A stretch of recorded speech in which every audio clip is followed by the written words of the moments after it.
we start.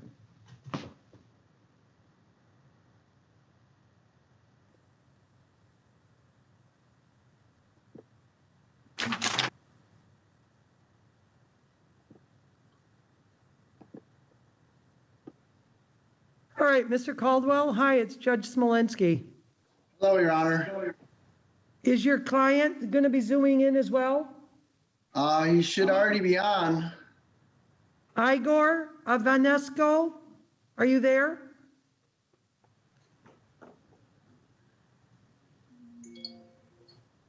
Is he actually living in California? Yeah, he's been there for the last 15 years. Okay, Yeah, he's. Can I call him really quick? sure. He was supposed to be on at 1:20, so he might be one of these ones that is.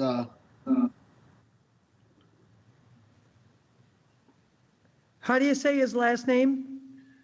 I think it's Avanza. I don't know. I'm gonna butcher it. Okay. Avanzoff.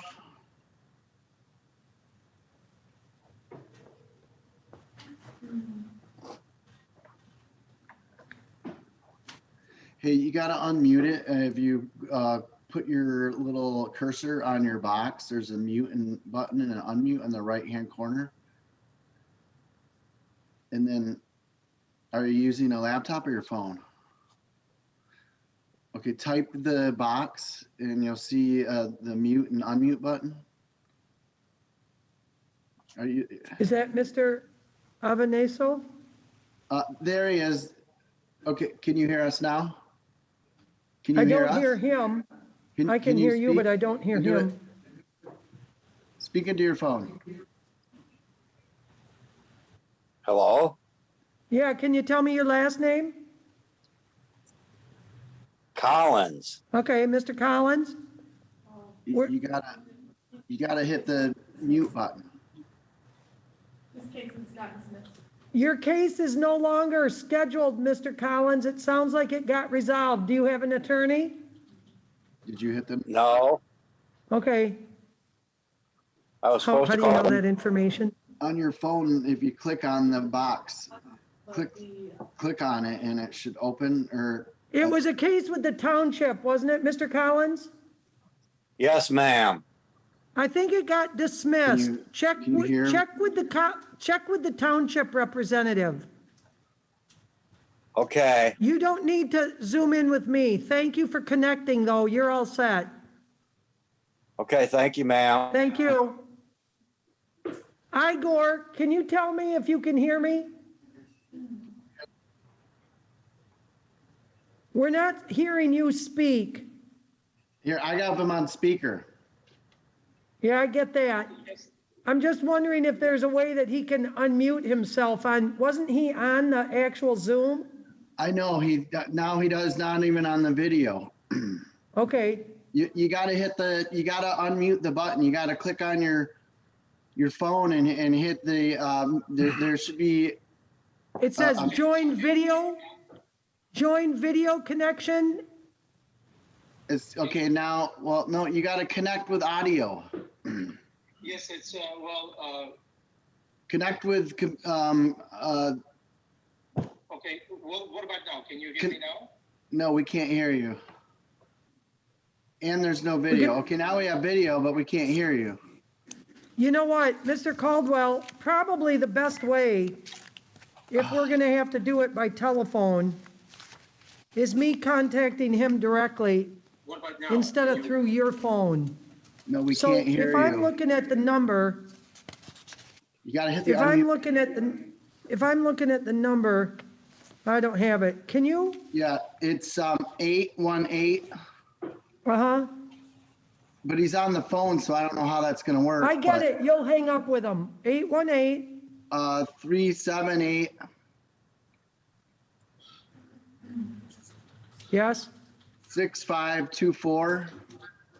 Tell him you're going to disconnect with him and that the judge is going to call him and he should pick up. All right, the judge is gonna call you. Answer your phone, please. Okay, sure. All right. Mr. Perwin, we'll be with you in a minute. We're working on another case. Sorry, Your Honor. That's all right. Hello, this is Igor. Yes, Igor Avanesov. How do you say the last name? Avanesov? Yes, you said it correctly. All right, Mr. Avanesov, I'm Judge Sara Smolenski. We saw that you were trying to hook up with Mr. Caldwell, and we saw you for a while, but then that got disconnected. We never could hear you, only through his phone. So I'm calling you through the court phone right now so I can put you on speaker and we can talk about your case. Because this case was when you were in Grand Rapids back in March and got arrested for operating with a high BAC, which is the misdemeanor high drunk driving case. Mr. Caldwell got it reduced to a lesser charge called operating while intoxicated, which is up to 93 days in jail, up to $500 fine, 6 points on your license. You live in California, and whatever Michigan does with your license, California is going to follow and do the same thing with your license, unless California gives you a more strict punishment. But for this is like a drunk driving first offense. It's a misdemeanor. And Mr. Avaneso, you can plead guilty or not guilty. You can have a trial in front of a judge or a jury. You can have an attorney. That's why you have Mr. Caldwell. He's more than capable of representing you. If you go forward today while we're talking, and we're doing everything by Zoom and by telephone, you make the decision, not your spouse, not your friend, not your attorney, not me. You make the decision based on whatever happened back March 10 when you were in the Grand Rapids area. Are you with me so far, Mr. Avaneso? Yes, I am. So that if you go forward, there's no trial, and you give up your right to bring in witnesses, cross-examine witnesses, take the stand yourself, be a witness if you wanted to. If you chose not to, your silence cannot be held against you. And you give up your right to be presumed innocent until proven guilty beyond a reasonable doubt. If you plead guilty, it has to be based on the truth, and you don't have a trial at all. Do you understand that, Mr. Avaneso? Yes, I do. Okay. So we're going back in time to March 10, which is already 6 months ago, plus 6 months ago, when you had the incident in Grand Rapids, in Ada Township by Spalding and Cascade Road, to the amended charge of operating while intoxicated, the misdemeanor. How do you want to plead? Guilty, Your Honor. Are you making the decision on your own, Mr. Avanevsov? Yes, I am. In other words, no one's forcing you to do this, correct? Correct. I've got your date of birth in February of 1974. Is that accurate? That's accurate, yes. When you were here in the Grand Rapids area, was it on business or pleasure? It was kind of both. Both? What is your business? The business is a transportation company my brother and I own in Michigan. Okay. And A transportation company that takes and hauls stuff back and forth in trucks? exactly, yes. Okay. So you had business in this area. Were you driving in the area by Spalding and Cascade on March 10 this year? Yes. Did the police get involved? I'm sorry. Did the police get involved? Yes. Was there a car accident? No. Were you pulled over? I was pulled over, yes. Like a traffic stop, we call it, where they come up to your window and ask for your identification and information? Yes. What time roughly was that stop, Mr. Ivanevsov? I'm sorry. What time do you think the stop was? Lunchtime, dinner time, midnight? What time roughly, ballpark? It was around midnight. Midnight? Were you alone in the vehicle? Yes, I was. Had you been drinking? I had a few drinks prior to that, yes. Was the alcohol you drank with other people, or did you drink by yourself? With other people, with some friends. When you were with the friends, were you drinking at an establishment or someone's home? At an establishment. And then when you were leaving, what was your destination? I was going home. And your home is where? My home we sold it. It was on Beer Drive. It's off of Cascade. So you used to live here in Grand Rapids? Well, no, I live in California, but I own a house in Grand Rapids. Okay. I own a house in Grand So it was a house in Grand Rapids you were going back to when you got stopped by the police? Yes, Did the police ask you to take a breathalyzer test right at that scene? they did. Did you take one? No, I did not. You were afraid to take it, or what was your reason for saying no? I don't know, Your Honor. You don't know? Even now, thinking about it all these months, you've never come up with why? I thought it was the right thing to do not to take it. To not take it? Okay, so then did they take blood from your arm? Did they stick a needle in your arm at some point later? Yes. And did you ever find out, Mr. Avanevsov, what the test result was? How much alcohol was in your bloodstream? Yes. How much?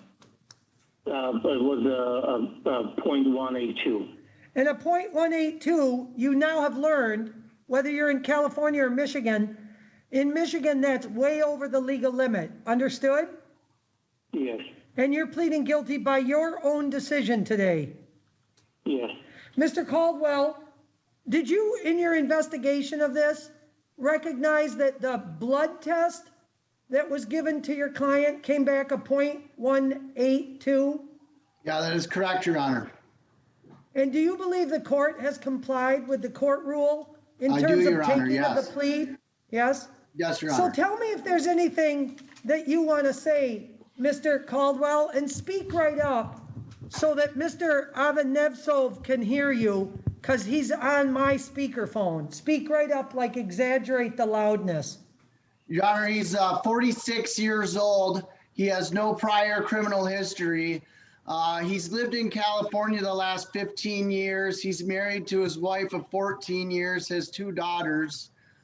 He does own a business here in Michigan with his brother, the transportation business, but his main business is in California. He runs a farmer's insurance agency that he owns as well. And he only comes to Michigan maybe once a year.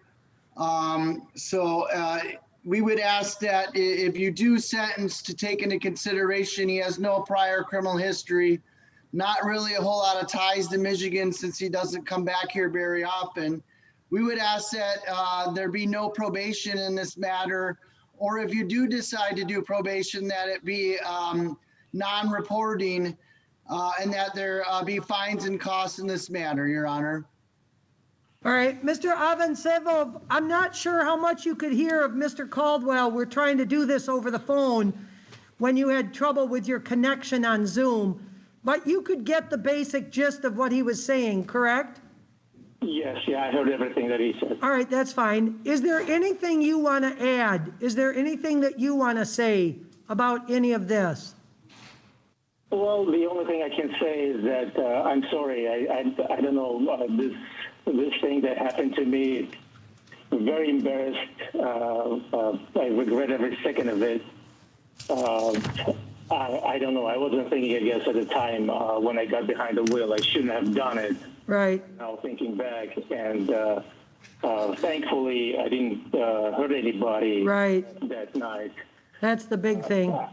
Yeah, that's the biggest. Yeah, but it's been just painful for me. I don't know. Like I said, I regret every second of it. Right. How old are your daughters? 9 and 12. Have you talked to either one of them about it? Did you tell them what happened? No? It was not to my daughters. No. Yeah. Yet, At some point, you should sit down and talk to them. Does your wife know what happened? my wife knows. I talked to her. I feel ashamed. I'm planning to talk to my daughters eventually. You should. You should talk to them eventually because they love you as the dad no matter what. But if you could teach them something that you've gone through that was difficult for you and you've learned from it, I get that you're ashamed of the process of being arrested and making a poor decision, but because you get a do-over, you're getting a do-over. Nobody got hurt. Nobody got killed. Can you try to even imagine what it would be like if we had to contact your wife and daughters in California back in March and tell them that you were killed, or wherever they were, and tell them that you were killed, or that you were in an accident and some other person got killed and you're in jail? I mean, this could have been so much worse. So instead of trying to feel so ashamed, if this really doesn't define who you are, make sure you learn from it and move on, but use it as a teaching point. Because your daughter's at 9, is that 4th grade, and 12 is 5th or 6th grade? I'm serious, they're old enough to understand this. And you need to think about it, talking to them honestly. I give you what's referred to as a 93-day suspended jail sentence, 1 day credit for when you went to jail, no more jail time now, 92 days suspended and held over your head, 1 year of non-reporting probation from California. Monetary fines are total of $1,440. It's $730 for a first offense, drunk driving. $360 is the fee for probation at $30 a month times 12.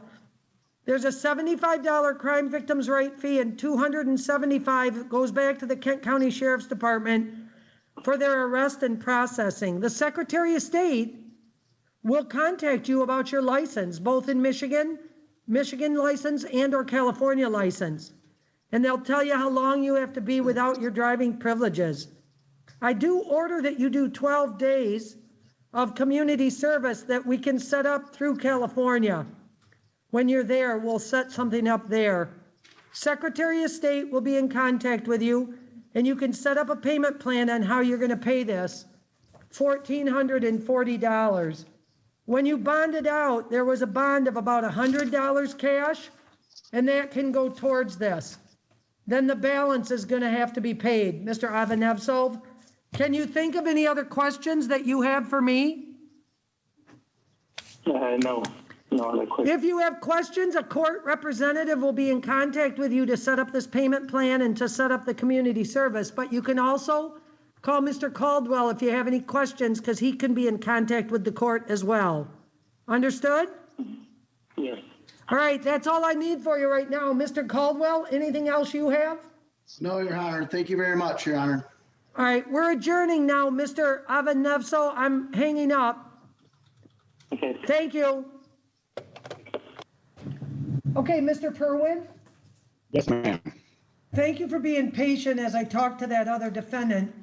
Your file is D19-03-840-SM, and you have Mr. Abuxia here from the Public Defender's Office. When you were originally charged with that domestic violence case, Mr. Abuxia had worked out an agreement. There's been some talk with the prosecuting attorney. I know that you spent a significant period of time in custody. I'm not entirely clear where we're at right now, Mr. Abuxia, if you could fill me in. That last conversation was with, I believe, Rachel Listman. The prosecutor's office was supposed to have reached out to Paul's brother. I haven't heard back on whether or not they've done that. I know that we were discussing a disorderly conduct. I've discussed everything with Paul Purwin, and that's the last known conversations that I've had. Okay. When you spoke to Ms. Wussman about the disorderly conduct, was that something that your office was hoping for, or was that something they were offering, or you're not sure? I believe it was actually in session with you, Your Honor. The last time we were here, I believe it was for a motion on a possible competency hearing of some sort. Okay. Well, let's just go forward on a disorderly conduct, and if the prosecutor's office objects, they can bring it up later and we can discuss it. But I don't think they're going to object to it because this case has been going on for quite a long time. And I think it probably fits with that, with everything. So if the domestic violence, I know there was an effort to try to get him into the Veterans Court. We were talking to the people over in Wyoming Court, and that didn't really work out. And all we want is peace. Are you still seeing your brother Brian, Paul? Yes, ma'am. I'm gonna, he's And gonna how- help me get my grandpa clock But you over don't here. live with him, do you? No, I do not. You don't live with him, but you do see him? Yeah, once every 2 weeks at the lake, and we Okay. fish in or something. He doesn't really, we don't cross each other's paths, but we work together, so. eat Where are you together. living now? 4134 Oak Park Drive, Oak Park Apartments, just northwest of the 44th and Kalamazoo intersection. Just And the northwest number of at Oak Park? The number is what? 4134. The court asked my address. 4134 Oak Park? Okay, Yes, number 215, apartment 215. 215, okay. So disorderly conduct is a misdemeanor, Mr. Purwin. You can plead guilty or not guilty. You can have a trial in front of a judge or a jury. You can have an attorney represent you. If you cannot afford an attorney, the court can appoint one for you. Then you pay the expense of a court-appointed attorney. If you go forward today, it has to be your decision. With whatever went on between you and your brother last October, that's what they're talking about, at the Ketchel Drive address in Plainfield Township. If you go forward, there's no trial, and you give up your rights that are associated with having a trial, like to bring in witnesses, cross-examine witnesses, take the stand yourself, be a witness if you wanted to. If you chose not to, your silence cannot be held against you, and you have the right to be presumed innocent until proven guilty beyond a reasonable doubt. If there was something that you didn't agree with at the district court, you could appeal it. Within 3 weeks after being sentenced, you could appeal the case to the higher court, that circuit court. So far, can you think of any questions that you have, Mr. Purwin? No, ma'am, I'm complacent on paying for disorderly conduct, get some probation and fine and court costs and maybe some Yep. probation through the court. That's what Okay, I'm okay. for that. So then I'll go back in time to October 15, almost a year ago. How do you want to plead to that disorderly conduct incident when you were at your brother's house with your brother and your dad? Guilty. And you're pleading guilty by your own decision? Yes, ma'am. Nobody's making you plead guilty? No, ma'am. Okay. Do you remember the incident that there was a disturbance? Yes, there was. He was drunk and he wanted to run me out of the house, and I just got kicked out of a 121 Green Southeast the night before, and then spent part of the night on 101 Division. So I was ready to try to get another place to live, but that wasn't working out. It wouldn't have worked out anyway, so it's better to cut it short. You know. And that was at a time where you didn't have a stable place to stay, correct? Correct. Yeah. And were you drinking also, or was it just your brother? Just my brother. Uh-huh. And your dad was living at that time, was he not? Yes, he was. Did your dad try to talk you out of being in a altercation with your brother? No, he just let go. He threatened to call But the you cops understand. before sitting there, you know. They just said I was what is that? Sedated and aggressive, passive aggressive, they said I was. So is that the way you felt now when you look back on it? When you look back on it, that's the way you remember it, being under some medication and being passive aggressive? Yeah, I was on no medication. Actually. Okay. And you're pleading guilty to that because you know you played a role in that disturbance, correct? Yes, ma'am. Okay. I did hit him a little bit on the head, and he went backwards into the tub, the vinyl tub, and bumped his head. And that was your brother? A towel rod, and that was about it. Okay. Well, we don't want anything happening that's going to be violent, anything with any struggle, any violence. We don't want any fights with your brother, with his kids or whoever. We don't want there to be any problems. You get that? Yes, ma'am. I'm on Okay. 100 milligrams of haloperidol injection twice a week from the VA and another 10 twice a day at night. That has helped. That has Yes, it helped a has. lot. Yeah, that's Yes, ma'am. good. All right. Mr. Abuxia, I'll ask you whether you believe the court has complied with the court rule in terms of the taking of the plea. I do, Your Honor. Okay, then I'm going to go forward with sentencing right now. If there's anything more that you want to say, Mr. Abuxia, now's the time. Yes, Your Honor, thank you. As you know, I've been involved and the court's been involved in this case for quite some time. I've had the opportunity to see Paul at the very beginning of it, and I get the opportunity to see him now. And you can tell the marked differences. I believe, Yep. just 9 months ago when I believe he was in your courtroom when I was there, and we can see the Right. difference right now. Yep. He's always tried to the best of his ability to comply with the court and go to all the court dates. I know that he's had some trouble getting some rides and things of that nature. But he is relying on the community support that he has out there, both from the VA and he was also working with community rebuilders. And so he's trying to do good for himself. I believe he's on the right path right now. My hope and my goal is to keep him on that right path. And so I don't think a term of probation is out of line to make sure that